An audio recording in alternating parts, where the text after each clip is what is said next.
I also asked for a chance, Your Honor. I was 16 when this terrible accident occurred. I didn't commit any crimes. I am not a murderer of any kind. In a Michigan courtroom this week, 18-year-old Travion Smith denied being a murderer. This was 2 years after a high-speed crash killed a mother and her unborn child, paralyzed her husband, injured their toddler. The jury had convicted him, but the judge's final decision, that was still to come. We are going to break down the ruling that sealed Smith's fate for decades with an expert trial attorney. Welcome to Sidebar, presented by Law&Crime. I'm Jesse Weber. You could hear a pin drop inside of a Macomb County courtroom as 18-year-old Travion Smith rose to speak, his future in the hands of Judge James Biernat. And in a final plea, Smith tried to distance himself from the label of murderer. I am not a murderer of any kind. The Lord knows my heart, Your Honor. And respectfully, with all due respect, I hope that He helps you to understand it as well. But minutes later, the judge delivered the words that will define the rest of Smith's life, a prison sentence stretching decades into his adulthood. But to understand how it came to this moment, what we're talking about, we got to go back 2 years. We got to go back to a summer night in Sterling Heights, Michigan. It was August 12th, 2023 at around 9:30 p.m. when, according to testimony from a Sterling Heights police lieutenant, officers spotted a Chevy Equinox driving oddly along 15-Mile Road. It had its turn signal on, was drifting in and out of its lane, and this immediately raised red flags. That kind of swerving and hesitation often would signal a possible drunk driver. So police, they pulled in behind it to run the plate, and a quick check revealed that the SUV had no insurance, which automatically is a misdemeanor, right? So officers, they moved in for a routine traffic stop. And here is where everything turned. This is where the heartbreak starts. If the driver, then 16-year-old Travion Smith, had just pulled over, none of what you're about to hear would have happened, and a family wouldn't be left to recover from what is essentially an unimaginable nightmare. Because instead of stopping, Smith hit the gas. Investigators say he pushed that vehicle to 93 miles per hour down Van Dyke Avenue and then barreled through a red light at 16-Mile Road. At that intersection, he slammed into another car. Inside were 31-year-old Faith Kanaya, she's also gone by Faith Guma, her husband Norman Guma, and their 2-year-old son. Now, tragically, Faith, who was pregnant, died instantly along with her unborn child. Norman survived but was left paralyzed, no longer able to speak or care for himself, and that little boy was critically injured but thankfully eventually recovered. And somehow, by the way, despite the devastation he left behind, Smith walked away without a single scratch. He was arrested.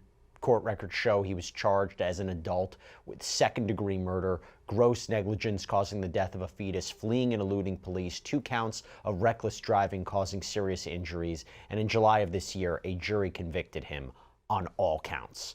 And following the verdict, prosecutor Peter Lucido didn't hold back, saying, "This time, a jury has spoken. Enough is enough." This jury verdict reminds us all that every choice we make carries consequences that go far beyond the moment. This young man's decision to flee from a routine traffic stop has left an overwhelming loss. His actions not only shattered a family, but also eroded the community's sense of security. Our office will always tirelessly pursue justice for the families who have to live with these unnecessary, tragic events. Now, according to a release from the Macomb County Prosecutor's Office, the Michigan House is actually reviewing a bill to increase penalties for people who refuse to pull over for police. In that release, Lucido addressed that pending legislation, saying, "Every time someone runs, they roll the dice with innocent lives. I want to end that gamble. We need statutory enhancement of consequences, including mandatory prison time. The people of the state of Michigan deserve to be protected." By the way, I got to call this out. So aside from a murder charge, prosecutors really were trying to make an example of what he did. I mentioned this earlier, that Smith was charged with fleeing and eluding police. Well, under Michigan state law, that is a felony that can be broken up into 4 degrees. Smith was charged with a first-degree felony, meaning his actions led to someone's death, and he would therefore be eligible for up to 15 years in prison. But here's the thing, that maximum prison time, that's not mandatory, which is what the prosecutor was pushing for. That is a point. So with all that in mind, the guilty verdict in this case brought everyone back to court this week on August 26 for sentencing, where the judge would deliver a ruling that would change Travion Smith's life forever. All right, so we're going to get there, but first I want to bring on a special guest to help me break all this down. Former prosecutor, trial attorney, civil litigator, criminal defense attorney, Imran Ansari. Imran, it's so good to see you. I want to actually start with what I just mentioned. You know, it's interesting. It's kind of nebulous what we're talking about in the sense of what this could be. But the idea of a push to increase the penalties, maybe mandatory prison time for people who don't pull over at a routine traffic stop. Do you think that's the right decision? Because again, in a case like this, I don't know if it would have deterred him in any way, but the idea of if he just would have pulled over, none of this would have happened. Do you agree there should be increased penalties for people who don't pull over? Sure. I mean, it depends on the circumstances, right? That legislation that they're pushing for could be very, very beneficial in certain ways, right? Because it would have a deterrent value for someone who is not going to obey an officer's directive to pull over. But then again, the person who is not pulling over is already in a state of mind that they are going to commit the criminal acts potentially. Now, there may be reasons why someone doesn't pull over that could be legitimate. But Jesse, I would submit that it's probably going to be few times that when someone sees an officer behind them with the lights, or they hear on the microphone saying, you know, pull over to the right, but then they gun that car, they don't have the right intent, right? There's a nefarious reason why they are fleeing from the police, most likely in most cases. So I do see the benefit of this legislation being implemented because it gives law enforcement and prosecutors the ability to prosecute someone who fled the police in a more stringent or strict manner. But then again, from the deterrent value, it may have an effect, but when someone's going to flee the police, they're probably going to do it no matter what.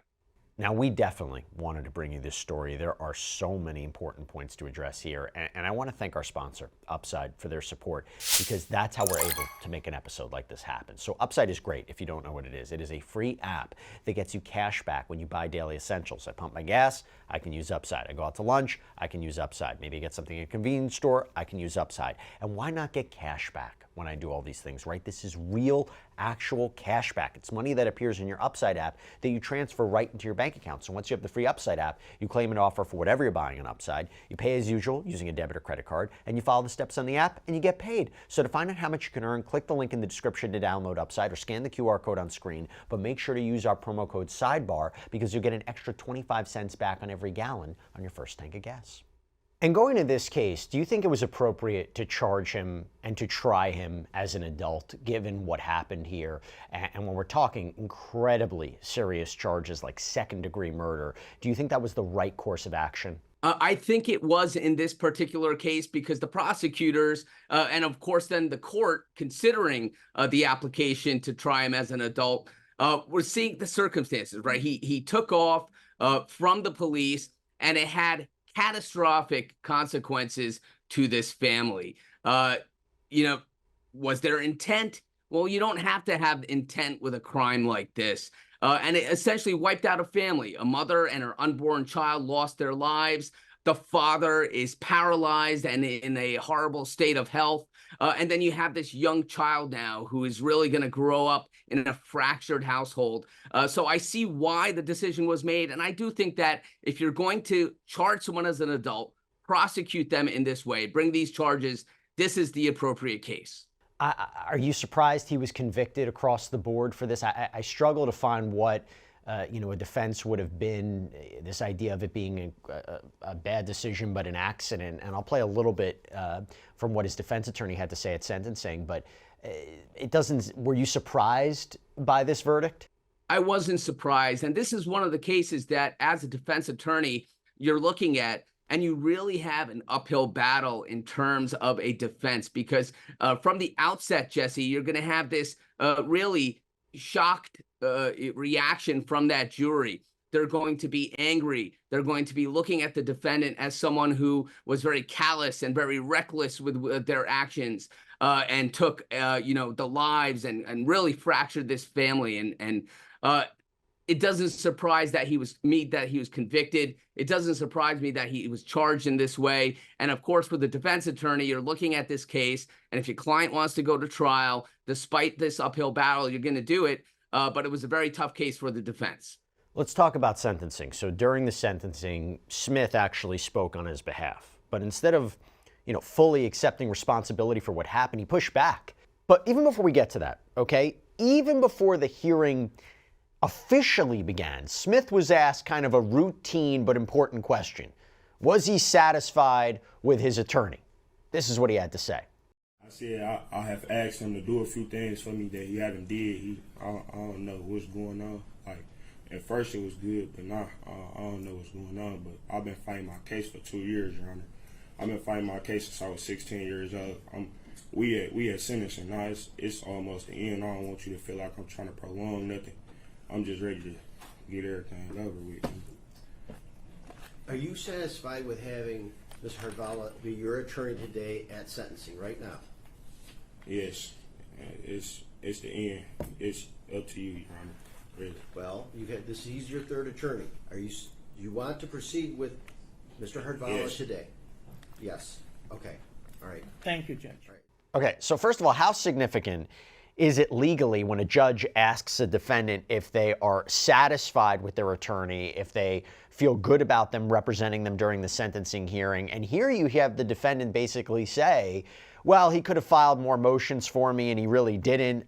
What is a court supposed to do at this point?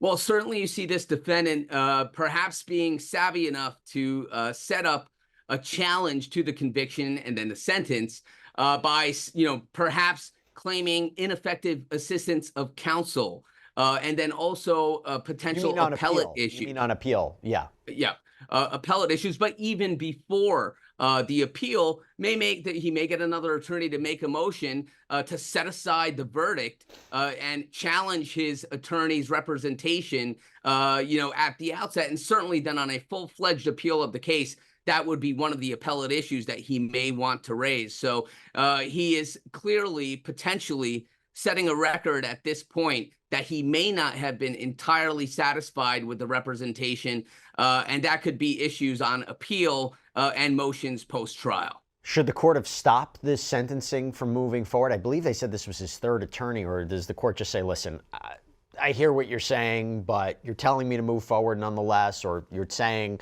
it is what it is at this point. I don't really know what the court was supposed to do other than continue forward with the hearing. Yeah, and Jesse, you make a great point about this being, he had multiple attorneys, this being perhaps his third attorney in the case. At some point, the judge is going to have to just stop that with a defendant. And if there's now a rendered conviction, a verdict from that jury, and now it's on the sentencing phase, it's not always about the defendant, right? You have to have justice and closure for this family. And I think that's what the judge is thinking here. They're like, all right, you may be raise it on appeal. We're going forward with the sentencing. And there's certainly a pattern here with this defendant, and the patience of the court may have just been done at that point. Now, this sentencing hearing, it began with heartbreaking victim impact statements that were read aloud by the prosecutor, and it captures the depth of this loss, the ripple effect that this crash had on Faith and Norman's family. Friends described Faith as a light in their lives, a devoted wife and mother whose life and the life of her unborn child were just stolen in an instant. Norman's injuries, leaving him unable to move or speak, they were described as a fate worse than death. Their toddler son lost the full presence of his parents in his life. And after those impact statements, Smith's attorney rose, and he tried to make whatever plea he could for mercy.